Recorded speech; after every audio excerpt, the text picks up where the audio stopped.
Macho yote yataangazia pwani ya Kenya wikendi hii ambapo kisiwa maarufu cha Lamu kitaonyesha utamaduni wake. Kuanzia tarehe 20 hadi 22, serikali ya kaunti ya Lamu imeandaa tamasha la kila mwaka la utamaduni wa Lamu ambapo watu wa jamii ya Waswahili kutoka visiwa mbalimbali eneo hilo hukutana pamoja kusherehekea historia ya kale na mila zao.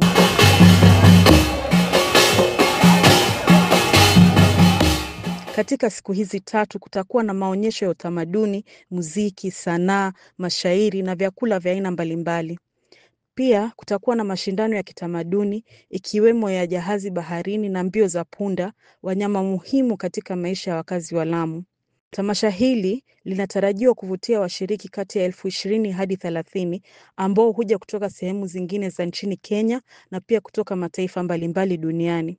Wanaohudhuria tamasha hili lililoanzishwa mwaka wa 2007 hawapati tu burudani katika mji wa kihistoria wenye kuvutia, lakini pia wanapata kujionea urithi wa dunia ulioorodheshwa na shirika la UNESCO pamoja na historia na utamaduni wa Waswahili. Wanamuziki watapanda jukwani Jumamosi jioni. Msanii Lavalava kutoka nchini jirani Tanzania ni miongoni mwa watakaotumbuiza kwenye tamasha hilo.